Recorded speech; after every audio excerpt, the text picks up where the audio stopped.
Welcome back with another banger. It's the React Files. Hope you're having a good night. Let's get straight to it. Billy's trying to sue me because I got him on a podcast with a real historian who debunked all his BS in terms of Christianity. Maybe he wasn't crucified. Yes, the debate freaking took place with Billy Carson and Wesley Huff. Yeah. Keep going. All right, brother. We can do a follow-up. I really appreciate it, Billy. Thanks so much for interacting. I just had an obstacle thrown at me yesterday. Some crazy crap happened from somebody that I really thought was a close friend. And this person did some diabolical backstabbing stuff just yesterday. Diabolical backstab. Billy, please explain to me how getting somebody on an interview with you, which we told you about, is diabolical and backstabbing. You knew exactly what you were walking into, but you were probably too lazy to do your own research because clearly you don't know how to do that.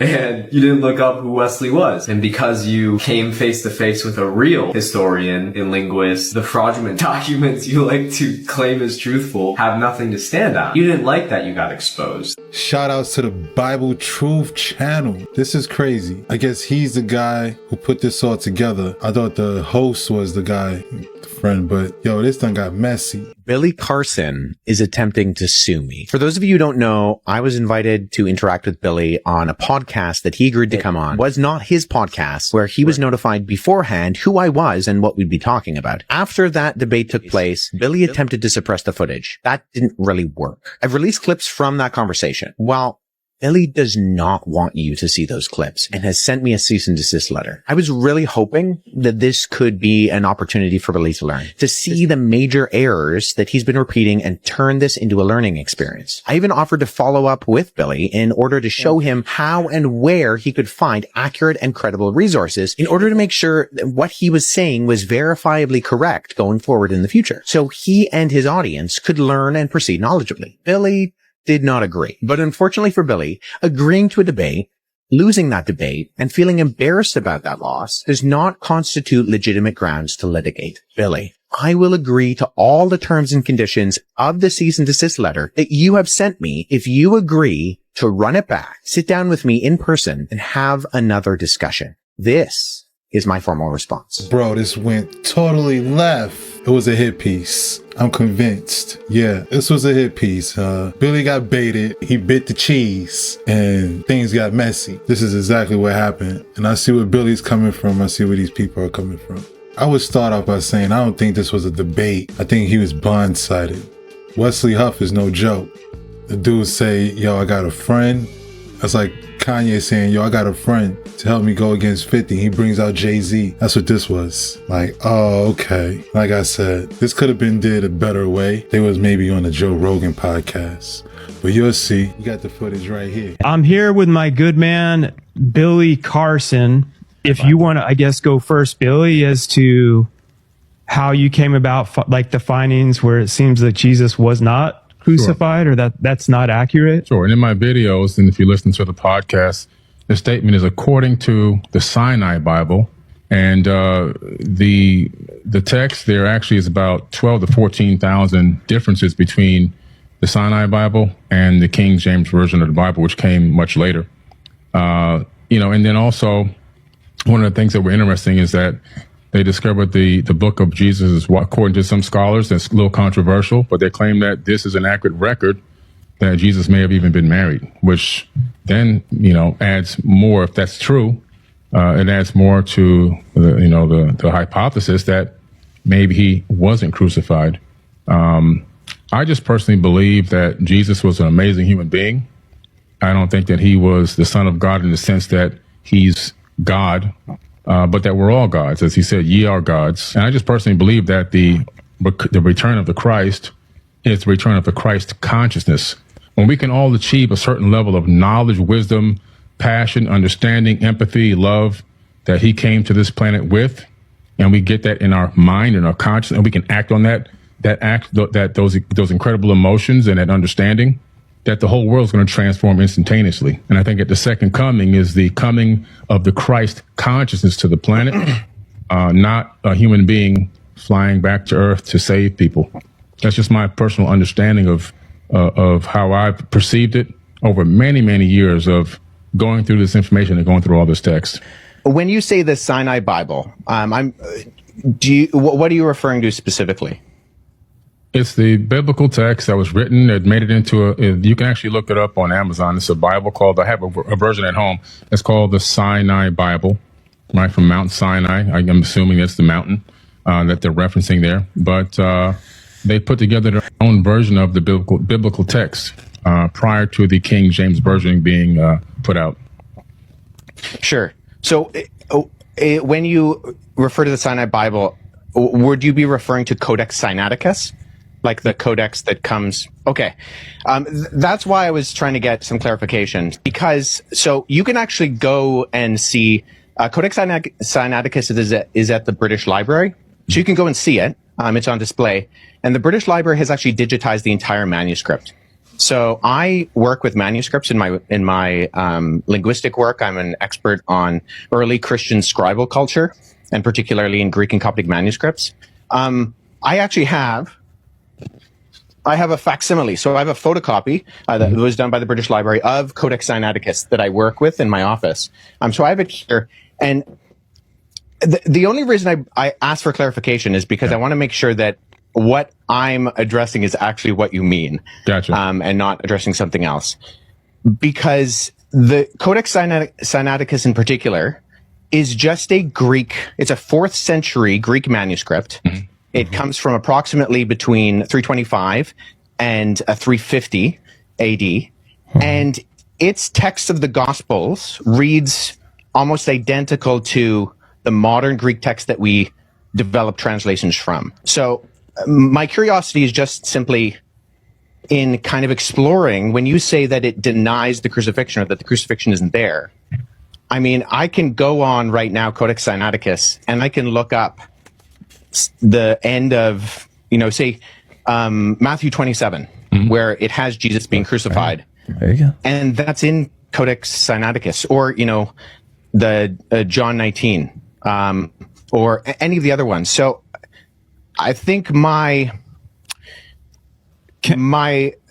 confusion is that it doesn't read any differently. So actually, are you able to pull up a website with the viewers or listeners or whatever be able to see that right now to make sure I have the right the version that I'm looking at? I'm just curious, the Sinai Bible, where was that piece I found discovered? the text where I was referencing. Actually, I was misquoted. I misquoted there. It's the Gospel of Barnabas. So that's good. So let's deal with that too, because I've actually worked with, there are 2 manuscripts of the Gospel of Barnabas. The Gospel of Barnabas is a really interesting document because it is a known forgery. And so that's why I think it's important to get to these sources. So at the very start of the Gospel of Barnabas, which we only have 2 copies of, one is in Italian and one is in Spanish. We see right off the bat that the Gospel of Barnabas, not to be confused with either the Epistle of Barnabas or the Acts of Barnabas, which are 2 apocryphal documents from the 2nd century, but the Gospel of Barnabas in particular, we know it's a forgery because it does things like in chapter 92, it says that Jesus spent 40 days on Mount Sinai, and then he came to the Jordan River and he walked to Jerusalem. But Mount Sinai is more than a week's journey away from Jerusalem, and neither Mount Sinai nor Jerusalem are close to the Jordan River. Never mind there not being a route from the Jordan River to around Mount Sinai or going to Jerusalem. But there are internal problems with the Gospel of Barnabas, which indicate that it shows no actual indication of evidence of coming from or even having knowledge of 1st century Jewish understanding. It actually says Jesus is the Christ, but not the Messiah, which indicates that whoever the author is, he didn't know that those were the same words. And I think a bigger problem is that the Gospel of Barnabas actually paraphrases Dante's Inferno, which was written in 1314. So there's a lot of internal evidences that disqualify the Gospel of Barnabas, never mind the fact that we don't have any evidence of it prior to the 14th century, and none in any other language other than Middle Age Italian Italian and Spanish. But the internal content of the Gospel of Barnabas disqualifies it from being ancient. And then the fact that it's doing things like paraphrasing Dante, or it also refers to a rule of the time of Jubilee, which was changed in the Middle Ages from what it was in the biblical year of Jubilee. And it goes with the Middle Ages concept, not the ancient concept. So if there is something that denies the crucifixion, I want to make sure that I'm analyzing it and that the methodology by which I analyze it actually reveals that the content can be accurately tied to the event. So if we're talking about, say, Codex Sinaiticus, that's in the 4th century. Now that is, I would agree with you, Billy, our oldest copy of the Bible in the sense of cover to cover, Genesis to Revelation copy of the Bible. Right. The problem is that we have individual copies of all 4 Gospels going back hundreds of years before Codex Sinaiticus. He's right. So I have a facsimile behind me of P66. This is a late 2nd century copy of the Gospel of John. I work with this particular manuscript. I can just show the screen right here. This is an almost complete copy of the Gospel of John. I have that papyrus at home. Oh, that's Yeah, so I'll show you this. So so the documents you actually see on my bookshelf behind me are facsimile papyri that I've made. So when I was in Egypt last summer, I went and I got made for me some papyrus sheets. And so I take these papyrus sheets, which are made from the papyrus plant. And then when I go and I look at actual manuscripts, so I was at the University of Philadelphia last summer, and I went and I saw a document called P1, which is a 3rd century fragment of the beginning of the Gospel of Matthew. And so what I did is I sat down with that original and I produced a facsimile. I copied the text. First of all, I cut it out with an X-Acto knife in not the original 3rd century one on my papyrus. I cut out with an X-Acto knife this guy, and then I copied the text transcriptionally on the front and the back. So papyrus is just simply, it's what it's made out of. Yeah. The only with what you said, Billy, is that we have single copies of the Gospels that can be dated to the 2nd century that all do have the crucifixion. And so if we're relying on something like the Gospel of Barnabas, which is not just like, it's not that there's debate about it, it's that it's a known forgery. I mean, no one's referring to the Gospel of Barnabas as anything other than... If you say it's a known forgery and you're expert, I'm going to go with that. Let's talk about the Old Testament a little bit and leading up into the New Testament. Well, hold on, because do you mind if I address the Gospel of Jesus' wife? Sure, go ahead. What was her name? Yeah, I'm like trying to write notes like I know what I'm doing, but I'm just curious. So the Gospel of Jesus' wife doesn't actually mention. So oftentimes what happens is that the text of the Gospel of Jesus' wife is kind of paralleled with the Gospel of Philip, which mentions that that Jesus would kiss Mary Magdalene on the mouth. And so those are kind of used in parallel to kind of, for this argument that Jesus was married. So the Gospel of Jesus' wife is in the Harvard Library. However, the reason we know it's also not legitimate is because even though the manuscript, the papyrus that it's on, was carbon dated to the 4th century, the text was actually copied from a PDF version of the Gospel of Thomas known as Grandin's Interlinear. And there was a mistake in the Coptic text of Grandin's Interlinear that was copied into the Gospel of Jesus' wife. So we know that this is not a legitimate document, even though the papyrus is ancient, and this happens a lot with forgeries. I have a couple of friends who have actually worked on projects that have revealed forgeries within Dead Sea Scroll manuscripts and within other ancient Christian papyri. But the reason why we know the Gospel of Jesus' wife, and that Karen King, who kind of vouched for it and she lost a lot of credibility, unfortunately, for her, and she's admitted that it's a fake as well, was because we can tie it directly to not copying from an ancient text, but actually copying from an online version of the Gospel of Thomas in a PDF form. And the mistake on that PDF form was copied into the text that was borrowed in the phraseology of Jesus' wife. I've been hearing a lot about this debate right here. Shout outs to the Bible Truth channel. Billy Carson versus Wesley Huff debating over manuscripts, Codex Sinaiticus. Some deep stuff. So far, I ain't gonna lie. There's a lot of concerns over forgery. Definitely want to dive deeper into this and see where it goes. So I just point that out is, once again, with our sourcing, I think we need to make sure that we're going towards not just early sources, but actually credible sources. And unfortunately, neither the Gospel of Barnabas nor the Gospel of Jesus' wife are credible sources in terms of actually, and agreed upon by not just the vast majority of scholarship, but I don't know anybody in the field of papyrology, paleography, historiography, who actually refers to these documents as being legitimate. That's fair enough. I can respect that. So let's go into the Old Testament a little bit.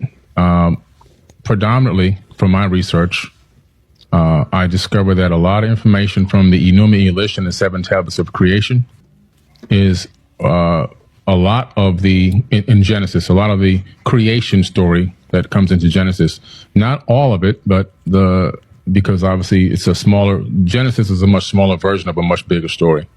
But it's literally almost word for word from the Enuma, Elish, and the 7 tablets of creation. The Epic of Atrahasis as well is also there in the Old Testament. Several other tablets as well, Code of Hammurabi and a few others, have made it into that text. Sumerian cylinder scrolls that talk about the creation story. Again, the creation story in the Epic of Atrahasis. And so we tend to see this copying of ancient tablets, text, and scriptures, even some papyruses, to the biblical text. Meaning that my point here is that I think a lot of people are saying that this information was written in real time. A lot of people believe that. If you ask the average person, they really believe that. But a lot of this information is just copied from older tablets and texts from an earlier date. That's what I have found, that it's made it into the canonized Bible, but they never reference that they got it from any other ancient texts and tablets that have to do with a totally different civilization with totally different religious beliefs. Yeah, have you read the Enuma Elish? Yeah, I've done lectures. Sure. Do you mind summarizing the content of the creation account in the Enuma Elish for us? Sure. The Enuma Elish is a very ancient text discovered in the Library of Ashurbanipal, which is crazy, an astronomical account of the creation of our solar system. It talks about planets and moons gaining specific orbits around the sun. It talks about a huge planet named Tiamat, 46 times larger than Earth.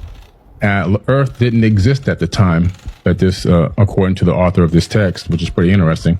And then there talks about a nemesis of sorts. In the original version, it's called Nibiru, but in a more recent version, still thousands of years old, the name was changed to Marduk. Marduk is in the Jewish American Library, in the biblical text, in the Torah, and so forth. Very popular figure in ancient times in the religious books and texts. Marduk wanted to be the destroyer, so Marduk is the one that during its next orbit towards Tiamat, crashed into Tiamat and destroyed Tiamat. A huge chunk of it swung away, recoalesced, taking the water, land, and organic material, which basically recoalesced as our planet here, Earth. And the rest of it broke up into pieces. Some of it turned into the asteroid belt. Other parts of it were thrown towards the sun, and some were thrown towards the inner Oort cloud, towards the outer edge of the solar system.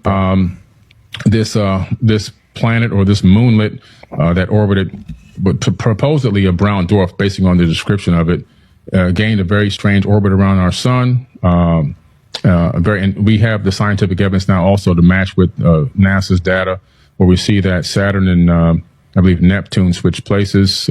Uranus is flipped on its side, and that's more evidence that something came through our solar system in ancient times and gravitationally really tugged at planets here and switched up their orbits and even pulled the axis of a planet on its own side, where the equator is now running north and south. So a little bit of modern astrophysics kind of backs up what this ancient text is saying. But the Enuma Elish also then begins to talk about the fact that these beings, it kind of cuts into the fact that these beings, are on Earth and at some point begin to engage mankind. In other words, they didn't create people from scratch, but they engaged the existing hominid and began to utilize us as workers for their workforce. In the Atrahasis epic, you see a much similar story, slightly later date period, but still thousands of years old, the epic of Atrahasis. And we see a very similar story.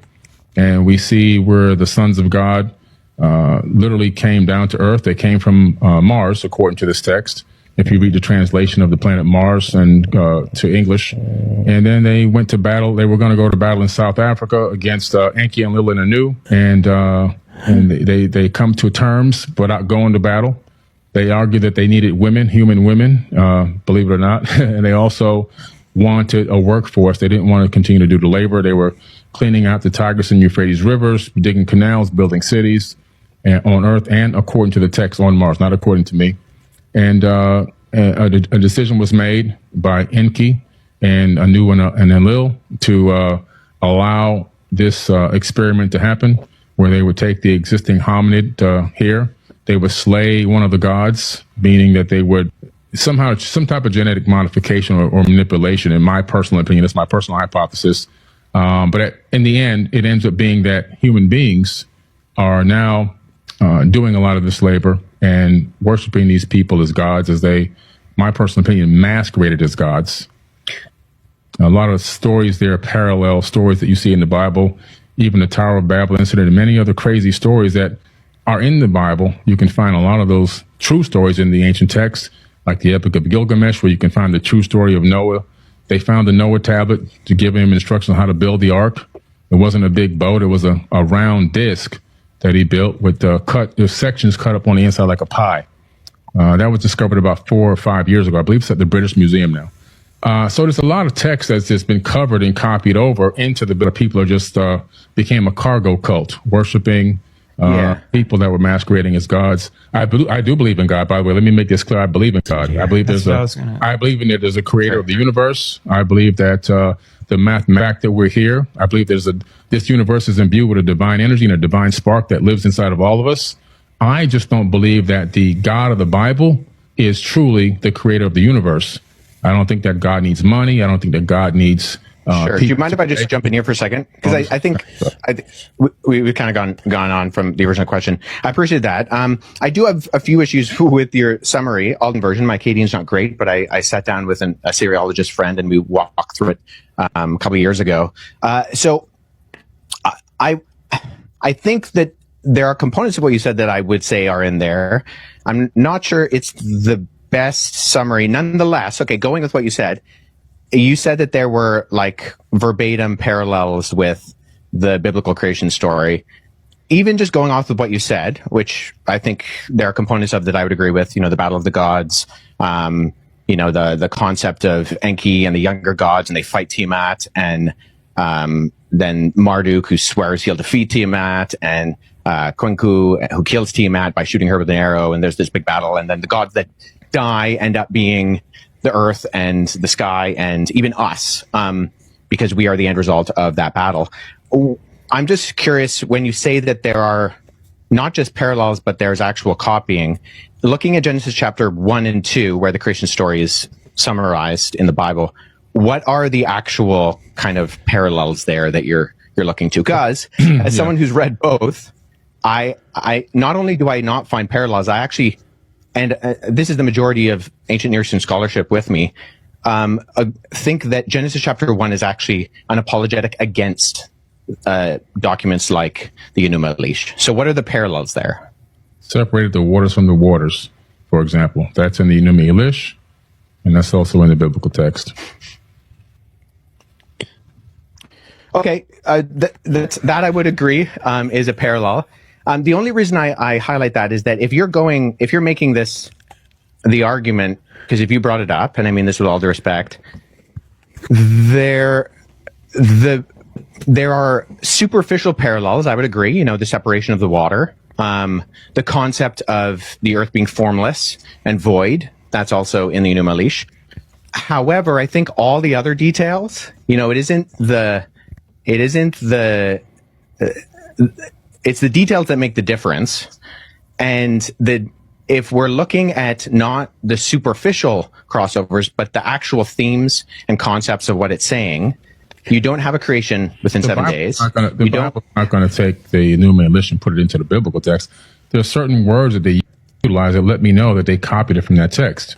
Like, for example, it's separating the water from the waters, the void, the earth being void. that information is literally just copied over. So it tells you that somebody saw that and said, let me add it to this book right here, or let me add it to the scripture or this papyrus, because it wasn't a book yet at that time. It was like supposedly discovered prior to, I'm just curious. It wasn't discovered prior to the Bible, but it dates back long before the Bible was ever written. Oh, Yeah, okay. so let me just say this. So the reason why I say it's actually an apologetic against that is because the purpose of the Enuma Elish, which the Babylonians read every Babylonian New Year, was to point out the fact that the deities, and there's countless deities in the Babylonian pantheon, they actually come from the created order. So they're not outside of time and space. They actually come from the created order. And when they die in this battle, right, when Tiamat is defeated, the defeated gods become the earth and the sky and the plants and even you and me.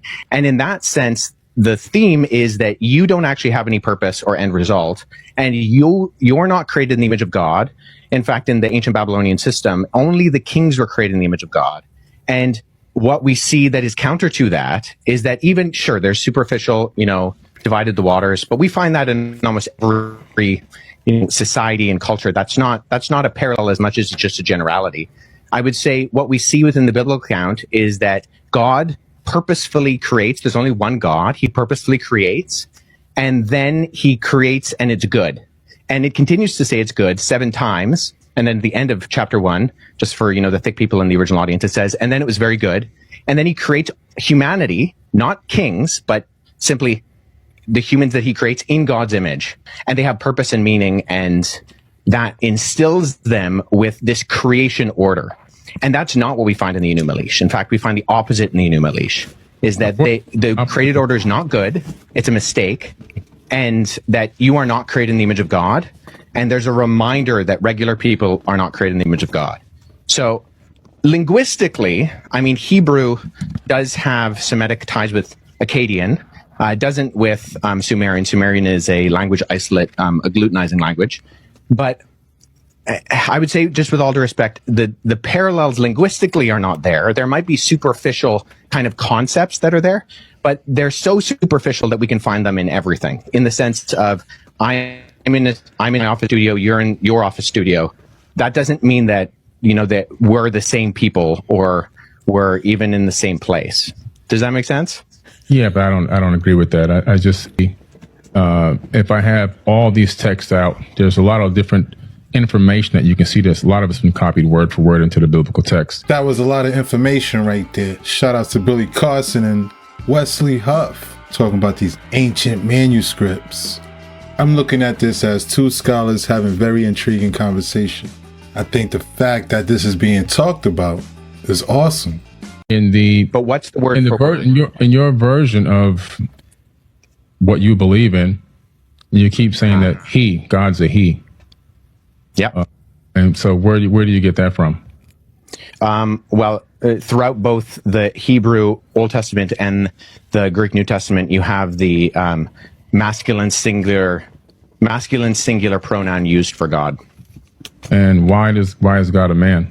Where's the evidence of this? Well, God isn't a man. See, within historical Christianity, we don't believe that God has a gender. However, the way that he has decided to reveal himself is through the masculine plural, and then ultimately by becoming a human in the person of Jesus Christ. So we don't believe that God has a gender. In fact, the fact that God creates humanity in his image and he creates them male and female, those are 2 aspects of the image of God. And so that's the completeness. So historical Christianity has never argued that God is gendered. Jesus is gendered in the sense that during the incarnation, he becomes a human man, but he's still fully man and fully God. But God is spirit. And right, as the scripture says, we worship him in spirit and in truth. But nobody's arguing that. What's that? Sorry? That always blows my mind. God is the same all the time, right? He's always good. God is all the same all the time.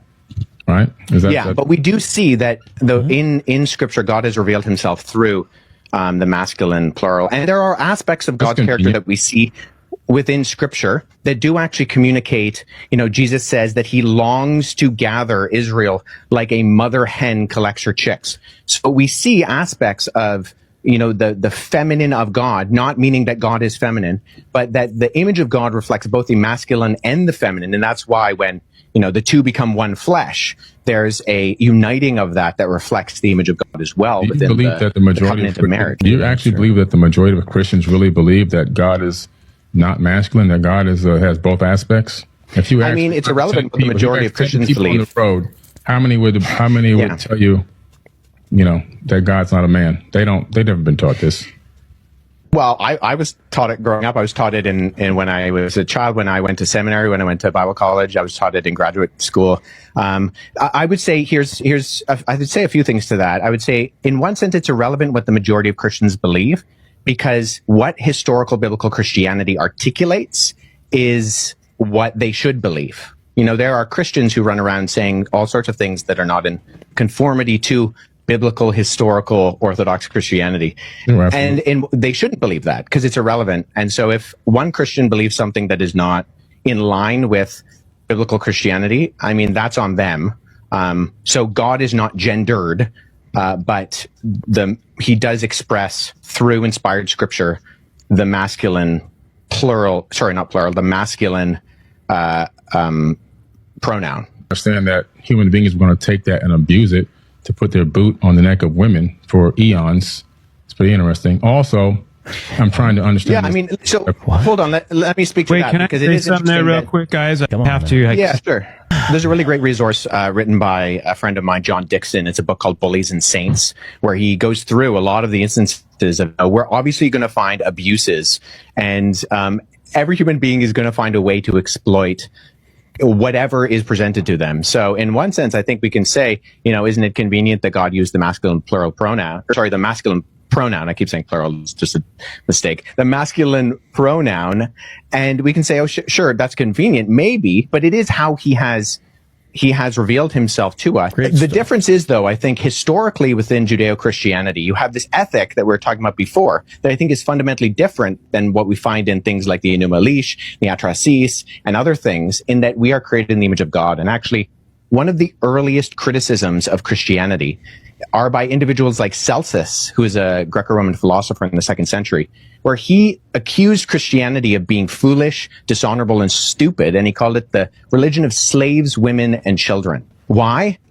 Not because God used the masculine pronoun for himself and people were abusing that, because the concept that Christians believed in of everybody, no matter what your gender, your race, your social standing, Paul says, in Christ there is no slave nor free, there is no Jew nor Gentile, there is no Scythian or barbarian, there's no male nor female. These things united people.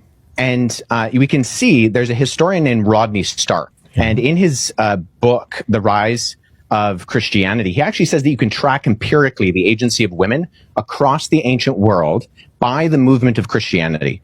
So that, in other words, whenever an area became populated by Christians, we see a direct correlation with the privileges and treatments of women that expand in time when the surrounding culture largely didn't view women as being fully human.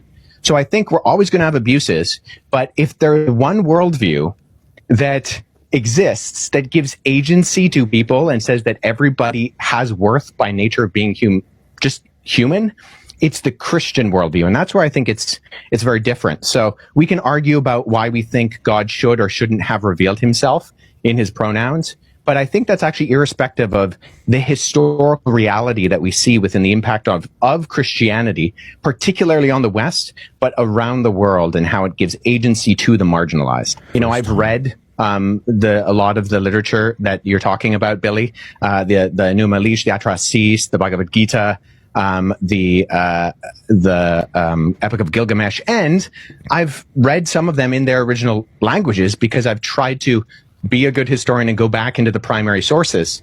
Or if I can't, engage with people like my friends who are Assyriologists, who are philologists, and try to not just go off of a translation, but the original. And I think I found largely the opposite of the conclusions that you have made, Billy. And I know that you are very passionate about what you talk about, and I respect that. I just think that the confidence might not actually be backed up by the reality of the evidence. So when we're looking at something like the Sinai Bible, when we're looking at something like the Gospel of Barnabas, when we're looking at something like the Gospel of Jesus' wife, these are things that actually have provenance that we can verify. And ultimately, I think the answers to the questions of the legitimacy or the illegitimacy of those things point to not just a different conclusion, but actually the opposite conclusion, and that Christianity is true. Well, now I'm glad you said that. So those three topics are a very small piece of my concept and idea of what really happened in the ancient past. So that's a very small fraction. I mean, that's less than 0.1%. You talk about eyewitness accounts. It's convinced you that Christianity is real. There's been eyewitness accounts of every culture that I've visited around this entire planet, and their eyewitness accounts of what they experienced is 100,000% opposite of what's in the Bible. People have. What do you mean? Can you give me an example? The Dogon tribe, for example, in Mali, Africa, they experienced a culture that they claim came to this planet from Sirius B. They have the evidence that they knew these beings were from Sirius B because they have the instruments that show the orbit of a trinary star system that we couldn't discover until the 1970s with our modern technology. Okay. They understood not only the orbital pattern of Sirius A, B, and C, but even that B was a failed star, which you can't see it from Earth with the naked eye. They knew that it was a white dwarf. They even knew that they said that if you took a tablespoon of it, the entire tribe or 1,000 men couldn't lift the tablespoon. They understood mass and gravity as well. They were told the shape, the sizes, and the colors of all the planets in our solar system, which they recorded.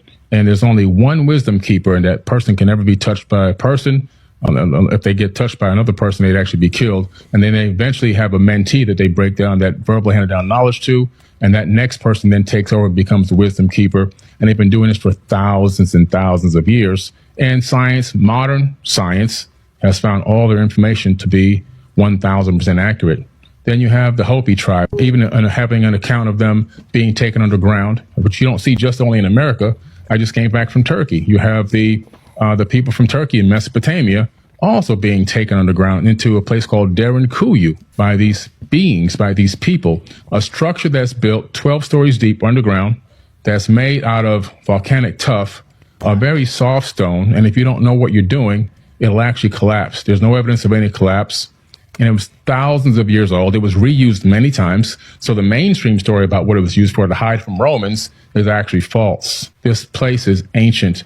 And in order to build it, you actually have to have foreknowledge of how to construct this type of an underground civilization that can hold 20 to 30,000 people, spaces for livestock, places for worship, with no sign of collapse. Then you have to have hundreds of ventilation shafts. And I've been down there. Those ventilation shafts cut through solid rock all the way down to the core. And there's even more. It links to other underground cities that are miles and miles away. As you get to the very base of this area, you can cut through and go to another location. But again, these people were taken under. Also, then you have the ancient Egyptians. Similar story. Major catastrophe comes. These people come and take them underground. Then you have the information in the Egyptian book of Going Forth by Day. More accounts by people, our ancestors, that have accounts that do not match up with the biblical text.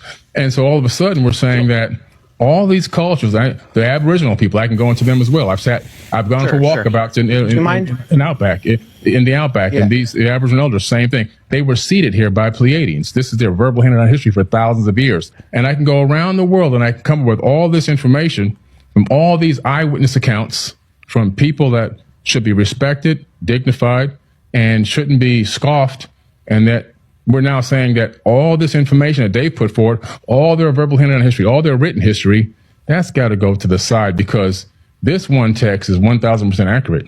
Most of that is oral history, correct? Oh, it's all oral history, even the Bible. Okay, so when we're engaging with oral history, what methodologies are you using to confirm that the orality is accurate? Oh, man. Well, first and foremost, some of these texts some of these cultures have written down information in caves.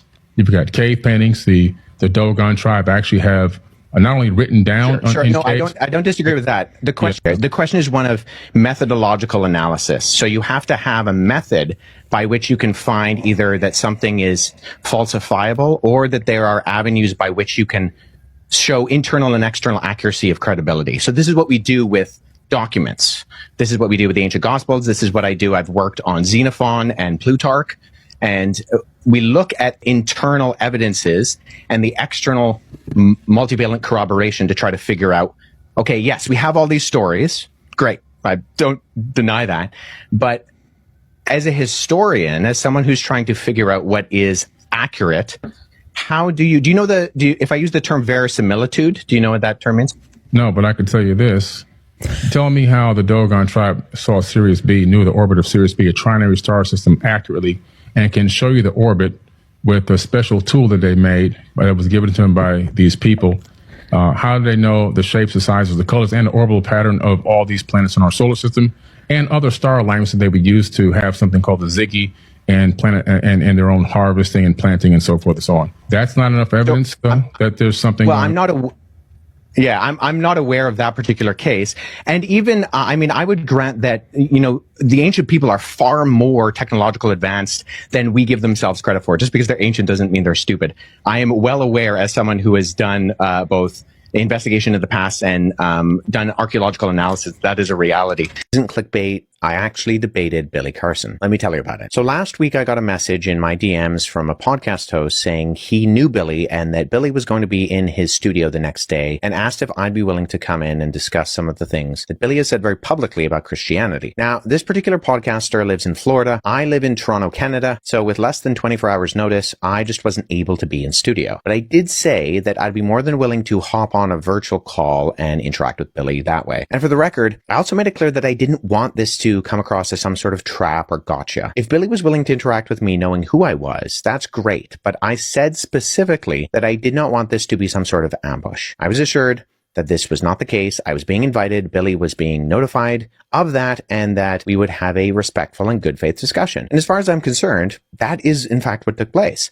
Now, we only talked for a little over an hour, and if I'm honest, I really wished we would have talked about more. Billy had to leave after that hour. He was upfront about that at the beginning, so he wasn't running away or anything. He actually had to go, and he had prefaced the conversation with that. There were about a dozen things that Billy has said very confidently on very public platforms about Christianity that are just simply false. And I wanted to push him on those things. Credible scrutiny only helps to refine and sharpen the truth. I want to be shown where I'm wrong and where I say things that are incorrect. And I think as long as it's done with proper intentions in the right way, doing that with others shows respect for them too. In my personal opinion, the conversation did not go well for Billy though. He really didn't have much of a rebuttal to what I said. And that didn't mean he didn't talk a lot. He did. But when I asked him about his sources, about their credibility, he just kind of shrugged his shoulders. When he said, as he's done on some of the world's biggest online platforms, that the Sinai Bible denies the crucifixion, and I pulled a literal facsimile of the Sinai Bible off my bookshelf and asked him why he would say that when I can clearly open up the Greek text in the Gospels, in the Sinai Bible, and find the crucifixion. His response was that he misspoke, that he really meant to say the Gospel of Barnabas or the Gospel of Jesus' wife. When I walked through why the Gospel of Barnabas and the Gospel of Jesus' wife are known forgeries from the modern era, he didn't have any type of answer. Now, in the wake of the interview, Billy Carson has asked that the recording not be released. And in all honesty, I do get why. This is Billy's bread and butter. His career as a content creator and public figure, and his credibility as an online educator are influenced by the way he comes across and the integrity and reliability of the topics he discusses. If that is put under careful examination and its truthfulness is undermined, that has consequences for Billy. Now, I don't know if that recording will ever see the light of day. I hope it does, but I don't know. But let me say that I trust the podcast host whose channel this took place on, and it is entirely his decision to post or not to post the content. I respect that, even if I do in fact want the interaction to be public. It's his podcast on his channel, and he has the right to agree with Billy's request. The fact that Billy doesn't want it to be posted clearly communicates to me that he also didn't think it went very well. Let me just finish by saying this. Billy says a lot of out there stuff, but among it all are just patently false things about the Bible and Christianity. I've made a bunch of content addressing these things and what Billy has said, and in it all, I hope what those interactions and responses reflect is not a personal attack on Billy. I can separate Billy Carson from the ideas he espouses, and I think that should always be our tactic. I debated Billy Carson. As far as I'm aware, I'm the only person who ever has. Maybe I'm the only person who ever will. And whether that gets posted or not, I think the fact that Billy doesn't want it to be... Yo, if I get my hands on it, that joint is posted. Shout out to Billy Carson and Wesley Huff. And I appreciate Wesley Huff giving that disclaimer at the end. So everybody's like, yo, where did this come from? Yo, that host who released it, that was foul. And I guess Wesley knows it was about to get released, so he put this disclaimer on it somehow. I feel like, yo, they both should debate again, but on a better podcast. Like, you need Joe Rogan as a mediator in a situation like this. You know, someone who's already out there. You know, the mediator here was just way too quiet for me. And if Billy said, hey, don't release this, and it's released, but who released it? Maybe he's seen dollars. I am surprised that Billy didn't mention the Emerald Tablets. Like, yo, Billy, what's all the, you know what I'm saying? You be talking, yo. Give it to this dude. You know, you can see Billy wasn't really into it. Maybe Billy did feel ambushed. But hey, I look at it like neither one of them had the upper up on each other. We just need a better platform for this discussion. I think Joe Rogan's a great one. You can always go with PBD, with Valuetainment. You know, cats like that. You know? And if all else fails, go on Club Shay Shay. And that's a wrap. Hope you enjoyed tonight's rabbit hole. And if you haven't already, please take a second just to smash that like, subscribe, ring that notification bell. Just to make sure the algorithm know what's up. So what we're gonna do, y'all? That's right. Run these numbers up. Thanks again. Till next time.